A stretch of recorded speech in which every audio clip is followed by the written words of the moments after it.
10 years without a man, the Apache tribe was searching for the true and brave man, and that was him. Before we dive into the story, don't forget to like the video and tell us in the comments where you're watching from. The way station stood where the old mail road bent along a ridge of sandstone, its walls silvered from years of wind and dust. No fresh tracks showed on the road. The last coach had come through years back when the Army still kept patrols out here. Now the building belonged to no one but James Cutter, a man who wanted it that way. He had been up since before dawn, splitting the last lengths of cedar by the chopping block, stacking them in a neat row under the lean-to. His right leg ached from the cold, an old bullet wound that never healed clean, but he worked slow and steady, jaw set, shirt damp across his back. When the axe blade stuck, he set a boot to the block, pried it free, and laid the handle down careful, as if the tool were something living. James was 38, tall but drawn tight from hard years. His hair was black with a scatter of gray at the temples, uneven where he'd cut it himself. A scar rode his jaw and disappeared under 2 days' stubble. His hands were large, the skin cracked and burned dark from sun, the fingers nicked from rope and steel. He wore what was left of his cavalry coat over a faded work shirt, a gun belt slung low out of habit. A man didn't last out here without a rifle and a pistol, but James hated the weight of them. He carried both anyway. He poured water from the barrel into a blackened coffee pot, set it on the iron stove inside the station, and stood in the doorway while it heated. The wind came down off the mesas sharp as a blade. It pulled at the hem of his coat and stung his face with grit. He looked out across the valley floor, saw nothing but rock and dry brush, a long stretch of emptiness broken by the narrow slash of a wash below. James told himself the same thing he told himself every morning. Stay put, stay quiet, and trouble will pass you by. He had left trouble behind 10 years ago when the war ended and the scouts were disbanded. Left it behind when he turned his back on killing and rode west to find a corner the world had forgotten. This was that corner, a boarded-up way station with a leaky roof and a ridge of stone at its back. It was enough, or it had been, until the sound came. At first, it was nothing more than grit sliding on rock. Then a sharp clack like stone knocked loose and a pause that didn't fit the rhythm of wind. James moved his hand to the rifle that leaned against the door frame, lifted it without hurry, and stepped out to the edge of the ridge. Below, the wash twisted between walls of rust-colored stone. Shadows pooled in the cuts where the sun couldn't reach. James crouched, breathing slow, eyes sweeping for movement. He saw it after a long minute. 3 shapes bent under bundles, a fourth carrying something slung against her hip. Women, barefoot, Apache by the braid of their hair and the long swing of their worn deer hide skirts.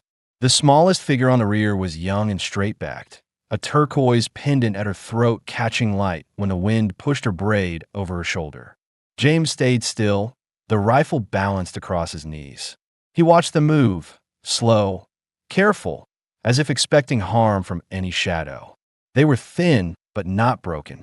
Proud. He counted the bundles. Food, maybe hides.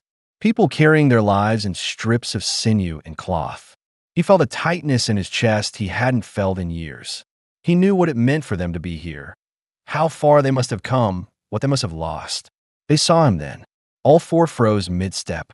The older one shifted the child higher on her hip, her eyes black and steady on his. The younger stood behind, not shrinking, just waiting. James felt the weight of their stare and knew what they saw. A white man with a rifle in hand, army coat on his back, another mouth they could not trust. His thumb rested near the safety, but he eased it back, lowered the barrel until it pointed at dust. "Water up top," he said. His voice sounded rough in his own ears and used for days. "If you need it." No answer. The older woman turned first, spoke low to the others. They slid off the path into a split of rock, gone in seconds like smoke drawn through cracks. James stayed crouched long after they vanished, the rifle heavy across his knees. A part of him wanted to call after them, to say he wasn't like the others. But what good were words? Words didn't feed a hungry belly or bring back the men their people had lost.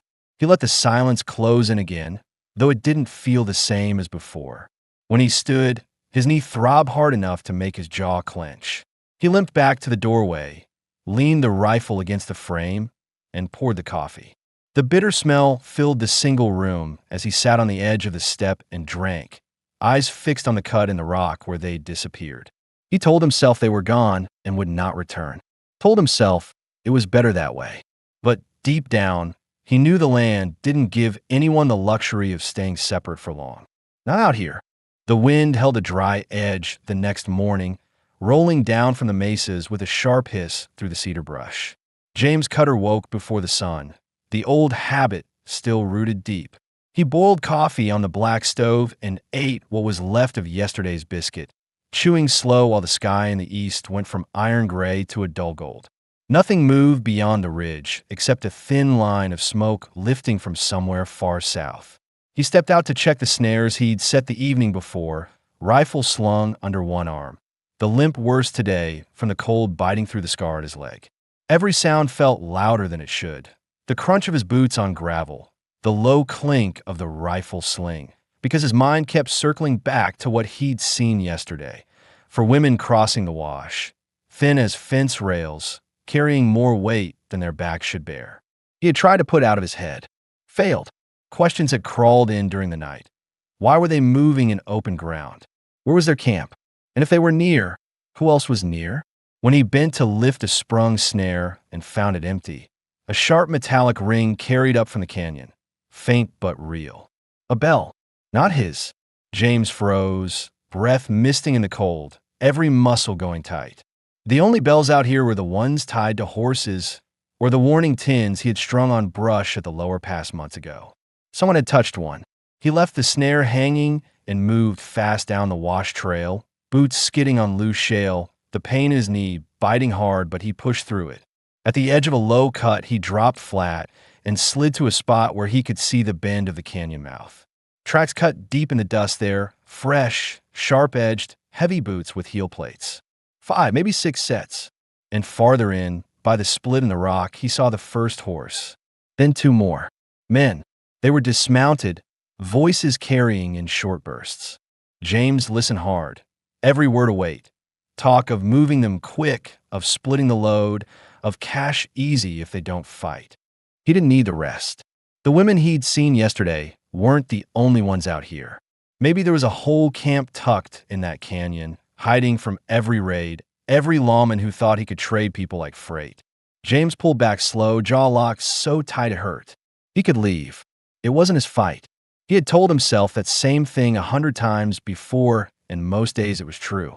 But the sound of that child yesterday, the small cough as the older woman shifted her weight, clung in his head like a thorn. Those men down there would drag women and kids out by their hair if they felt like it. Sell them. Break them. And no one would stop it because no one cared, not this far west. He eased up to one knee, scanned the ridges. He had cover if he moved quick. 3 rock shelves and a juniper stand before the lip of the canyon. His rifle carried 5 rounds in the magazine and 1 in the chamber. 6 shots against 6 men. His odds were worse than bad if it turned loud. But he wasn't aiming for a gunfight. Not yet. Sliding back through the shale, James climbed the cut to the shelf where the old freight trail curved along the drop. From there he could see the men clear. Ragged coats, pistols low on their hips. One with a Henry rifle leaned against a pack horse. Their faces were turned toward the split in the rock that likely led straight to the women's hiding place. James set his rifle across a flat stone, thumbed the hammer back, and drew a slow breath. He lined the sight on the nearest slab of red rock. Not the men, not yet, and squeezed off a shot. The crack tore the morning open, echo hammering off the canyon walls. Dust burst from the stone 2 feet over their heads, sharp chips scattering like hail. Horses screamed and reared, one man diving for his rifle, the others spinning wild-eyed. Next one drops a man. James called, voice flat as iron, carrying on the wind. Canyon's wired. Step forward, you lose a leg. They froze, heads jerking toward the ridge, trying to pin his voice. One spat a curse. Another barked a laugh that sounded thin, like a man bluffing his own fear. You alone up there, old soldier? You think you scare us." James chambered another round, aimed low this time, and fired. The bullet smashed into the ground at the boots of the loud one, kicking dust and stone so hard the man stumbled back with a yell. "You want to find out?" James said. His heart hammered steady now, not fast, like it always did when he locked into a line he couldn't step back from. "You take another inch, you find out." For a long breath, no one moved. Then the one with the Henry swore under his breath and yanked the reins of his horse, swinging into the saddle. The others followed, muttering, spitting in the dust like it meant something. James watched them ride out in a ragged line, their curses trailing until the wind ate the sound. He didn't lower the rifle until they were no more than dots on the flat. When the last hoofbeat faded, he sat back hard against the rock, the cold cutting through his coat, his hands shaking though not from fear. From a knowledge of what almost was and what still might be. Men like that didn't quit easy. They'd be back with more or worse. James stayed in the rocks a long time, scanning every line of the horizon. When the silence felt whole again, he rose, rifle slung, and limped back toward the station. He had decisions to make now, fast ones, because if those women were still down there, hiding in some crack of stone, they weren't safe. Not yet, and damn him, but he couldn't leave them to whatever hell those men had in mind. By midday, the wind had dropped, leaving the canyon floor heavy with stillness. James Cutter stood outside the way station, the Henry rifle across his forearms, eyes fixed on the split in the rock that hid the women he had seen the day before. He had turned the decision over 100 ways since sunup, chewing on hard facts like dry leather. If those outlaws came back, and they would, the women in that canyon had no chance. Not with children on their backs and nothing in their hands but sticks and blades of bone. He could stay clear, close his door, and tell himself it wasn't his fight. But the truth was simple and sharp. If he did nothing and blood ran in that canyon, he'd see it in his sleep until the day they laid him in the dirt. He tied his horse, a roan gelding gone gray around the muzzle, and packed light, water gourd, knife, a pouch of ground coffee, and the rifle slung low. His leg burned from the climb as he took the upper trail, breath tight in his chest, sweat running cold down his back even with the sun low and pale. He moved careful, eyes cutting every ridge and hollow, ears tuned for the tick of stone under boots. Nothing, just the scrape of his own breath and the far-off cry of a hawk. The split in the rock came sudden, a narrow gash between high walls. Brush had been dragged across the mouth to make it look like nothing but deadfall, but James saw the hand in it, the way the limbs crossed too neat. He paused, felt the weight of what he was about to do settle deep, then pushed through slow, both hands clear the rifle. What lay beyond hit him quiet and hard. A hollow wide enough for a handful of shelters, low frames of poles, and deer hide patched with bark. Smoke curled thin from a pit fire, its glow dulled to coals. 2 children crouched near it, eyes big as coins, their hands clutching a rabbit skinned down to bone. 3 women stood close behind them, still as posts, faces drawn tight. No one moved until a 4th figure stepped out from the far shadow. She walked without hurry, her back straight, the braid falling heavy over one shoulder. The dress she wore was cut from old hide worn soft, torn low at the neckline where the stitching had long since given up. A turquoise pendant rested against her chest, pale blue against bronze skin. Her eyes were black, level, and they didn't flinch. James stopped 10 paces out, palms open where they could see. "Name's Cutter," he said, voice even. "I'm not here to take anything. Just came to tell you, those men from this morning won't stay gone. They'll circle back." The oldest woman stepped forward first. Her hair was iron gray, her cheeks cut deep with lines, but her shoulders still held strength. She spoke in Apache first, low and sharp, then again in broken English. "You shoot at them?" "I shot the rock," James said. "They got the message." For now. The older woman's eyes stayed on his, weighing him like a piece of iron at a trade. Then she nodded once, slow, as if filing something away. "Why you care?" James worked his jaw before answering. "Because I've seen what men like that do. Because you've got kids here."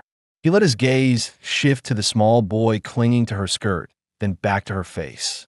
"And because nobody else is coming."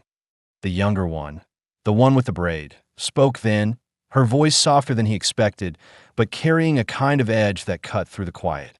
"If no one else comes, why do you?" James met her eyes, and for a second the words stuck.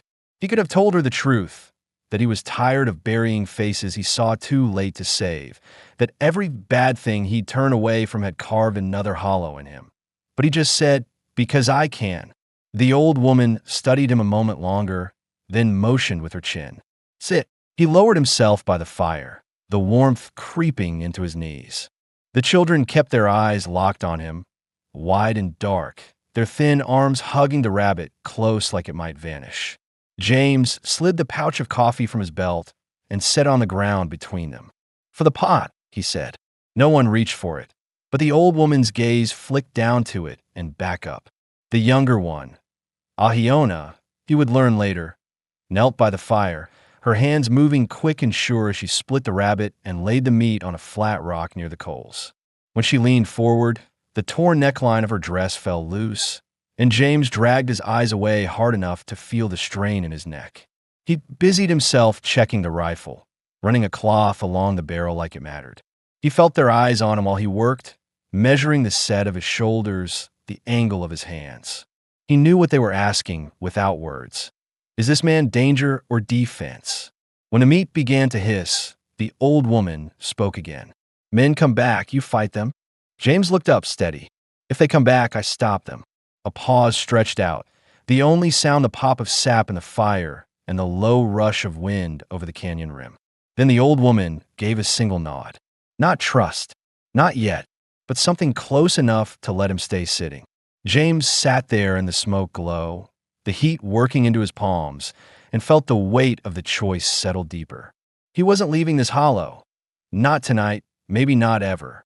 And when his eyes flicked to Ahiona again, catching the way the fire carved light along her cheek and down the smooth line of her throat, he knew this wasn't just about a fight anymore. It was about a thing he hadn't thought he'd have again, and that scared him more than any gun pointed his way. The night passed without trouble, but James Cutter slept light on his bedroll by the fire, rifle within reach. Each time the wind hissed across the canyon rim, he opened his eyes, scanning the shadows for a shape that didn't belong. None came. What did come were thoughts he couldn't shake. Faces from the war, faces from years riding with scouts, faces of women and children he hadn't saved because orders said hold your ground. He wondered if that was what drove him here now, into this canyon that wasn't his, among people who had no reason to trust him. At first light, voices stirred near the shelters. Low tones, the crack of sticks breaking for the fire, the soft cough of child. James sat up slow, rolled his shoulders, and caught Ahiona by the pit fire, coaxing the last coals alive. Her hair was loose from its braid, falling heavy down her back, catching the glow like black rope. The deerskin dress she wore still clung where it had worn thin, torn low at the neckline so that when she bent to feed the fire, the smooth plane of her collarbone showed clear in the gray light. He dragged his eyes away, jaw tight, and reached for the tin cup by his side. The old woman spoke to him when the smoke began to rise. "Water low," she said, pointing to two clay jars near the wall of rock, their mouths dry. She looked at him hard, as if waiting to see whether he'd argue. "I'll bring some," James said. He stood, slinging the gourd over his shoulder.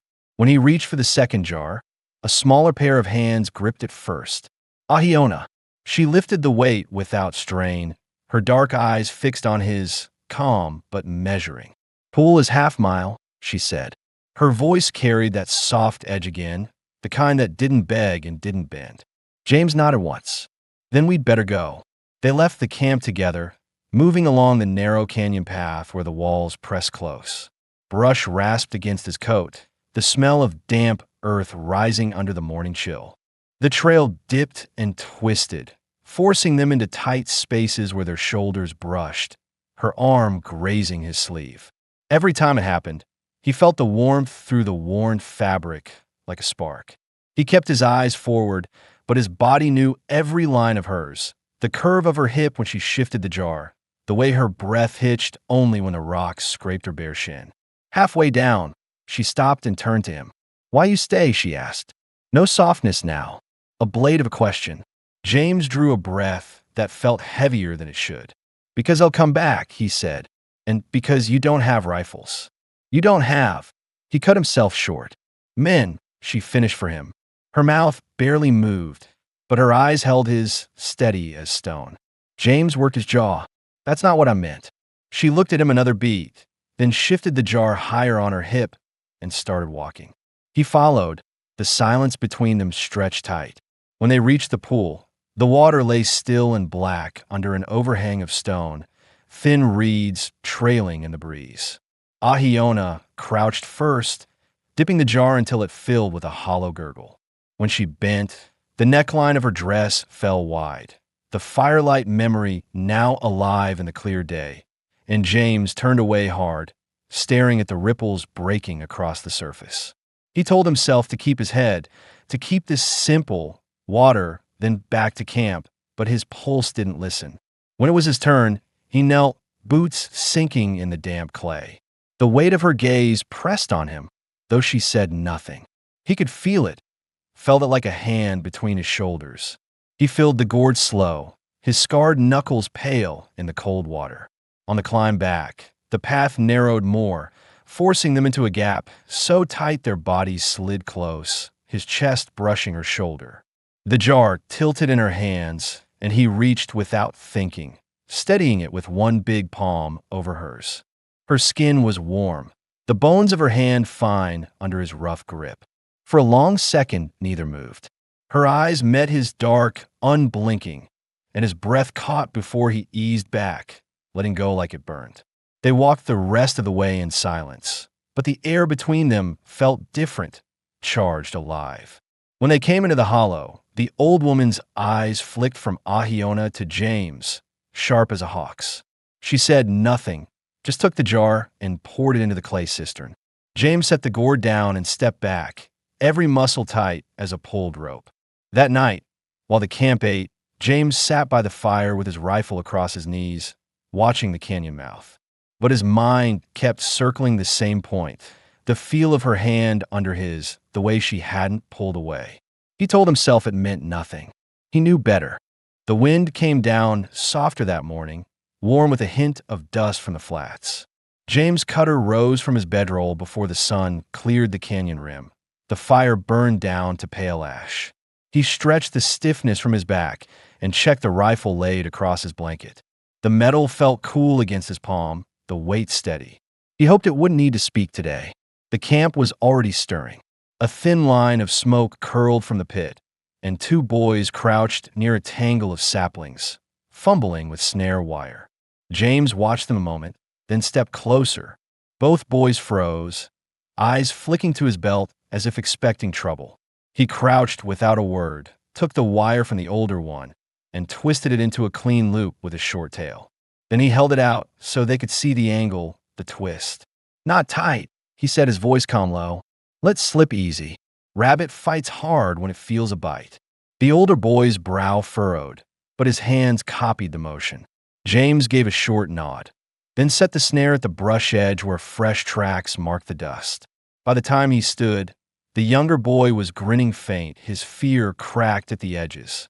James didn't smile back, but something loosened in him all the same. Work filled the next hours. Good work, quiet work. He fetched poles from the slope and laid them across two shelter frames, lashing them tight with strips of rawhide. He shaved cedar for kindling and patched a hole in the lean-to roof with bark and mud. Every time his knee screamed, he gritted his teeth and kept moving because the camp needed more than coffee and warning shots.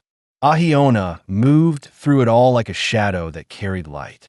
She ground mesquite pods with a stone, the muscles in her arms flexing smooth under bronze skin. She checked the meat drying on the rack, fed a child, mended the frayed hem of her dress while leaving the neckline as it was, low, torn, a defiance or a habit. James couldn't tell which.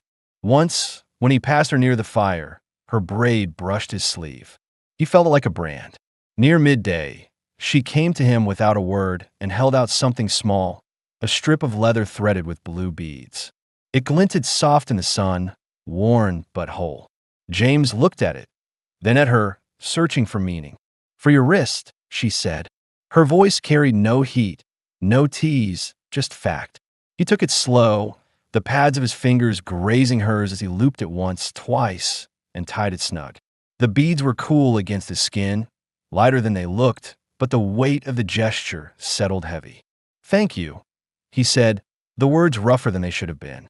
Ahiona gave a small nod and turned back to the fire, her braids swinging against her spine. James watched her walk away, then looked down at the beads again, wondering when a man stopped being a stranger and started being something else. By late day, the sky turned the color of old brass, the light cutting hard along the canyon rim. James left the camp and climbed to the ridge where he'd stood 2 mornings before, the Henry across his back. He dropped to one knee in the scrub and scanned the flats through the scope, his breath slow and even. That was when he saw them. Tracks first, deep cuts in the dust leading west to east, fresh as spilled water. Then a smudge of movement far out where the land dipped, a dark shape on the rise, a rider turning slow like a man searching. Another followed, then 2 more. James felt the back of his neck go tight. 6 men before. Could be more now. He stayed low until the shapes slid out of sight, then eased back down the slope, his jaw locked hard enough to ache. When he stepped into the hollow, the old woman read it in his face before he spoke. "They come. They're looking," James said. His voice carried no tremor, but inside his gut was a knot of cold iron. Not yet, but soon.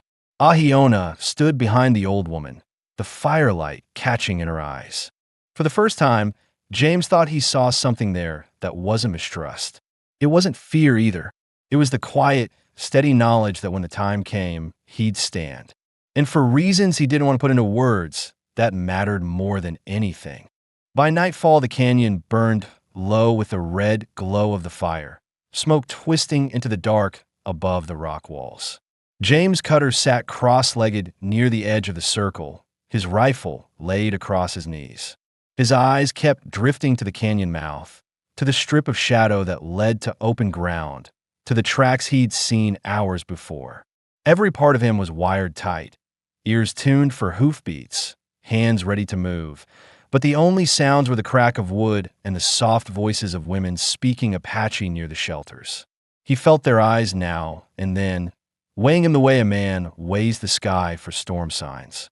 Since he came down from the ridge, word had spread. The men were close. Maybe tomorrow. Maybe tonight.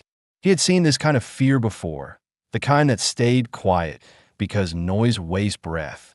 The old woman came first, the one the others called grandmother. Her back was straight, though the years sat heavy in her hair, and her eyes carried the weight of command. 2 others followed, younger but still sharp, each with their arms folded across their chests. They stopped before him, the fire throwing their shadows long across the sand. "You know what they want," the old woman said in English rough as gravel. Not a question. James met her gaze. "I know. You fight them. If they come here, yes." He didn't blink, didn't soften it. "If they push, I stop them." The second woman stepped closer, her eyes narrow, voice clipped. "Why? You're not Apache. You have no blood here. No wife here. Why risk dying?" James let the words hang a moment, then drew a slow breath. "Because I've done enough watching in my life," he said. His voice stayed low, steady, but each word carried weight. "Men like that, what they plan, I've seen it. I've seen what happens when no one steps in. I can't stomach it again." The old woman studied him in silence, the firelight deepening the lines on her face. When she spoke, it was softer but no less sharp. "If you stay, you take our law. You give no orders. You eat what we eat. You sleep where we say. You fight when we tell." "That's fair," James said. His jaw worked once, but he nodded. "I'll take it." From the edge of the firelight, Ahiona stepped forward. She hadn't spoken during any of it, just stood with her braid loose over one shoulder, her eyes dark and fixed on him. Now she knelt and set a hand on the packed earth, palm flat. "If he stays," she said in her tongue first, then English, "he stays as kin." The old woman gave a single nod, slow and final. "Then it is done." She turned and walked away without another word, the others following. James sat still, feeling the weight of what had just shifted settle in his bones. Kin, a word that cut deeper than he expected. He wasn't sure what it meant here. Not yet, but it felt like a door closing behind him. When the circle broke and the camp thinned to murmurs and shadows, Ahiona stayed. She crossed to him and lowered herself on her knees, close enough that the heat of her body cut through the night chill. For a while she said nothing, just watched the flames curl and break. Then her voice came quiet. "You tell truth tonight." James turned his head slightly. Wouldn't do much good to lie. She looked at him then, and there was something in her eyes that hadn't been there before. Not mistrust, not sharpness, but something that pulled at him deep. "Most men lie easy," she said. He didn't answer, because there was nothing worth saying to that. Not when her gaze held his the way it did now. When she reached for his hand, it startled him more than any rifle crack could have. Her fingers slid over his knuckles, warm, sure, the calluses meeting his own. She didn't speak when she leaned in, didn't ask. Her mouth brushed his first, soft but certain, and every muscle in him locked tight before giving way. He kissed her back, slow, careful at first, then deeper when her hand gripped the front of his shirt and held him there like she'd waited 10 years for this. When they broke, their foreheads stayed close, breaths mingling in the smoke. James kept his eyes shut a moment, steadying himself, then opened them to find hers still on him. No fear, no regret. "Good night," she whispered, her voice low enough that only he could hear. Then she rose and slipped into the dark toward her shelter, leaving him with the taste of her lips and the slow pound of his own pulse. James sat there a long while, the rifle across his knees, staring at the canyon mouth with a mind clear on one thing only. He'd kill any man who tried to cross that firelight. Dawn came gray and cold, pressing a thin mist into the canyon floor. James Cutter stood before the fire with a strip of dried meat between his teeth, his rifle slung and his eyes on the rim. Sleep had been shallow, broken by every shift of wind. Ahiona's kiss still burned in his mind, a thing that both steadied him and cut him open. It was more than one now. It was a line he couldn't turn back from. He spent the first hour walking the canyon edge, boots grinding on stone, scanning every line of earth beyond. He didn't like what he found. Tracks doubled back near the wash. Fresh, deep, more riders than before. He crouched over one print, ran a finger along the sharp heel edge, and counted 6. No, 7 horses at least. And weight behind the cuts. Packs. Rope. James rose with his jaw tight, every muscle wired. By the time he came down into the hollow, the camp was awake. Women stirred pots over low fires. Children crouched near the embers, rubbing sleep from their eyes. The old woman met him near the shelters, her face unreadable. "They're close," he said, his voice flat. "A day, maybe less." She didn't flinch, just nodded once. "Then you make ready." That was all. No plea, no panic. Just a simple truth laid bare. James respected it more than any promise. He worked fast, stripped juniper limbs for a barricade at the narrow pass, dragged stones into a choke point that would force riders single file. Each pull sent fire through his bad knee, but he gritted down, sweat cutting cold tracks across his temples. The boys helped where they could, their small hands carrying rocks and brush. James showed them where to stack the piles, how to leave gaps that could take a man off a horse if he rushed blind. By noon, his shirt was soaked through, the skin of his palms split from rope burns. He wiped grit from his face and turned to find Ahiona standing behind him, a clay jar cradled in her arms. She offered it without a word, water cold enough to bite his throat. He drank deep, let it spill down his chin, then met her eyes. "You don't have to stand here," he said. "It's not going to be pretty when they come." Her jaw lifted just a fraction. "I stand," she said. Nothing more. James felt something in him shift then, hard and certain. She wasn't leaving. None of them were. And if he fell here, it wouldn't be alone. When the work was done, the canyon lay changed. The path was a wall of brush and stone, every gap set for a rifle line. He showed the older boys where to run if shooting started, how to pull the smallest children into the back hollow. They listened wide-eyed, silent as stone. Night came fast under the high walls, shadows pooling deep. James checked the rifle one last time, slid 6 rounds in the magazine, and laid it across his knees. He sat by the fire because the fire drew men and fear liked warmth. Ahiona came when the others slept, her steps quiet on the packed earth. She lowered herself beside him, the firelight painting her face in amber and shadow. "You think they come tonight?" she asked, voice barely above the crack of the coals. "Could be," James said. He kept his eyes on the dark mouth of the canyon, where the night seemed thicker than it should. Ahiona's gaze followed his, then slid back. "If you fall, we fight still." He turned to her at that, something hot in his chest. "You won't fall," he said. "Not while I'm breathing." She studied him, her face steady, and then her hand found his, calloused fingers sliding over his knuckles, holding firm.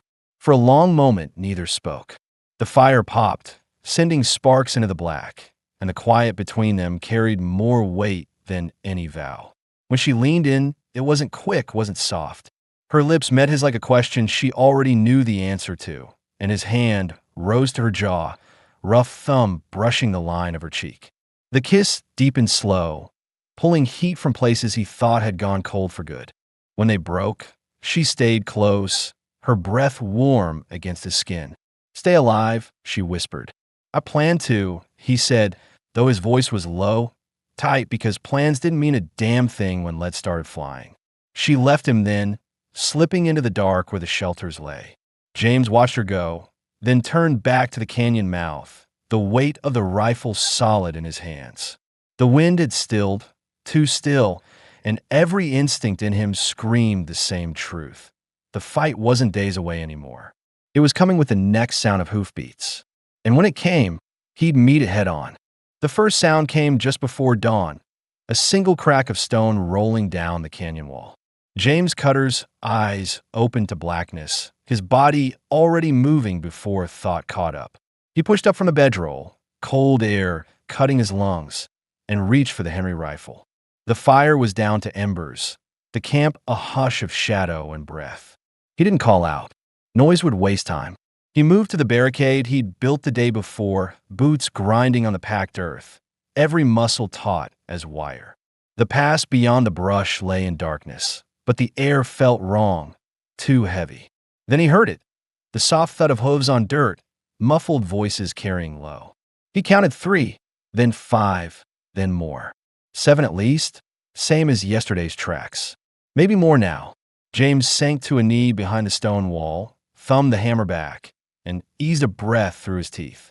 This was it. No more waiting. The first rider showed as a shape in the gray, easing his horse through the choke point with his carbine angled across the saddle. Another followed, a coil of rope slung over his shoulder. James let them come 2 lengths closer, just far enough that their boots scraped the rock. Then he fired. The shot cracked the canyon open, echo slamming back from the walls. The lead horse screamed and reared, throwing its rider into the dust. Before the others could find their bearings, James racked the lever, fired again, and saw the second man pitch sideways with a grunt. Chaos broke like a dam, shouts, curses, hooves pounding as the men fanned out, blind in the half-light. Behind him the camp woke in a rush of sound. Women pulling children into the hollow, the old woman barking orders in Apache. 2 boys darted to the barricade with stones in their hands, faces pale but set. James waved them back hard. "Stay down," he growled, eyes never leaving the pass. A slug slammed into the rock by his shoulder, throwing grit into his face. James ducked, spat blood where a chip had cut his lip, and shifted left. He counted 3 men now hugging the walls, trying to flank. Another bullet whined past his ear. He took the one on the right, squeezed, saw him drop hard and stay down. Then pain hit like a hammer. His bad leg buckled, a hot spike tearing through the muscle above his knee. James went down hard, the rifle slipping before he clawed it back. He dragged himself behind the barricade, breath tearing, vision tunneling in and out. Footsteps pounded close, too close. A man came through the gap with a pistol raised, face twisted, a snarl ripping out of his throat. James didn't think. He rolled to his side and fired from the ground, the muzzle flash painting the dark white for a blink. The man folded, crashing against the stones. Voices rose outside, angry, shaken, but pulling back. James heard a whistle cut the air, sharp and hard. Hoofbeats thundered after it, fading toward the flats. Gone. For now. He lay still a long moment, chest heaving, the smell of powder thick in his nose. Then a shadow fell across him. Ahiona dropped to her knees, her hands on his face first, then pressing down hard on his thigh where blood pumped hot between her fingers. Her voice came in a low rush, half English, half Apache, fierce and trembling all at once. "Don't talk," she said when he tried. "Don't move." James let his head fall back, jaw clenched against the pain, eyes locked on hers. She was bareheaded, hair loose and wild, the firelight and dawn breaking across her skin. In that moment he thought if death took him now, this sight would be enough to carry into whatever came next. But he wasn't ready to go. Not with her hands on him like that. Not when the word kin still echoed from last night, like a promise not yet finished. Behind her, the old woman barked for cloth. Two more women ran with a strip of hide and a pot of boiled water. Ahiona didn't look away as she tied the tourniquet tight, her fingers slick and sure. James gritted his teeth until the stars cleared from his eyes. When the bleeding slowed, she bent close, her breath warm against his ear. "You still breathe," she whispered. Good. He wanted to tell her something. Maybe everything. But all he managed was a rasp of her name before the weight of the fight dragged him under into black. James Cutter woke to the smell of smoke and the muted hum of voices, his head heavy, his leg burning like iron fresh from the forge. For a moment, he didn't know where he was, only the weight of the blanket over him and the press of rough earth under his back. Then it came back sharp, the canyon, the gunfire, the man with the pistol. He shifted, a groan breaking out before he could bite it down. "Don't move," a voice said, soft but firm. "Ahiona." She knelt beside him, hair loose down her back, eyes dark and steady in the glow of the rekindled fire. Her hands were quick, checking the tourniquet, the bandage tied tight above his knee. Dried blood streaked her arms to the elbow, but her fingers never trembled. Still breathing, James rasped. His throat felt lined with dust. "For now," she said, and there was the smallest curve at the edge of her mouth, something that almost looked like relief but didn't linger.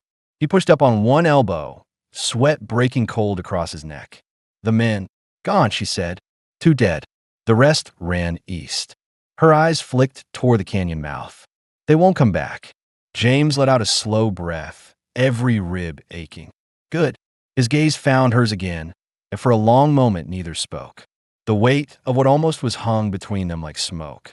The old woman approached then, her steps silent, her face a mask of stone.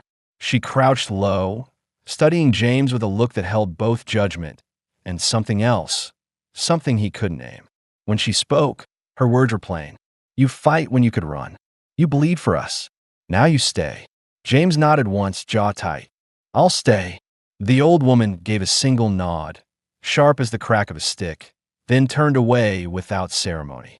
But James felt what it meant, felt it settle like the ground under his boots after too many miles drifting. When the camp quieted and the others drifted to their shelters, Ahiona stayed by the fire, her knees drawn up, the heat painting her skin in gold and shadow. James watched her through the haze of pain and smoke, every breath hitching with something deeper than the wound. She looked at him then, and whatever wall had stood between them these past days was gone. She rose without a sound and came to him, lowering herself beside his blanket. For a long time neither moved, neither spoke. Then her hand found his slow, certain, sliding over his calloused knuckles.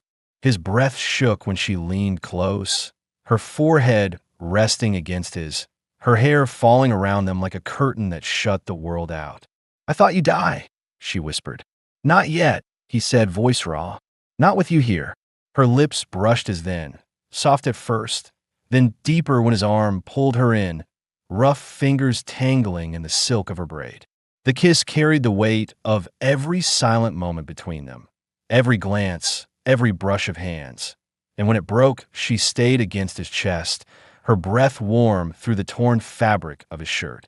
They spoke no vows. None were needed. In the language of this canyon, a man didn't stay for words. He stayed for what he bled to keep.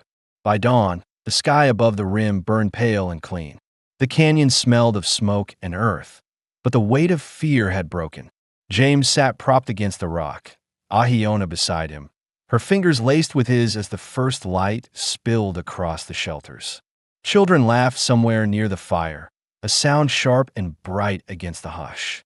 James looked out at the pass where blood still darkened the dust, then at the woman who had bound his wound and held him through the dark. "It's over," he said, though part of him knew it was just beginning. She turned her face to his, eyes steady. "No," she said. "It starts now." He smiled then, a small, rough thing that felt strange on his mouth, and closed his fingers around hers like a man anchoring to solid ground. The wind came down soft, carrying no hoofbeats, no threat. Only the smell of cedar smoke and the low hum of voices in a place where he was no longer a stranger. James Cutter had stayed, and he wasn't leaving again.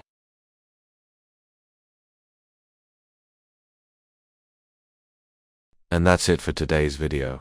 Thank you so much for hanging out with Where Grit Meets Heart. Don't forget to like, share, and subscribe so you don't miss out on what's next. See you soon.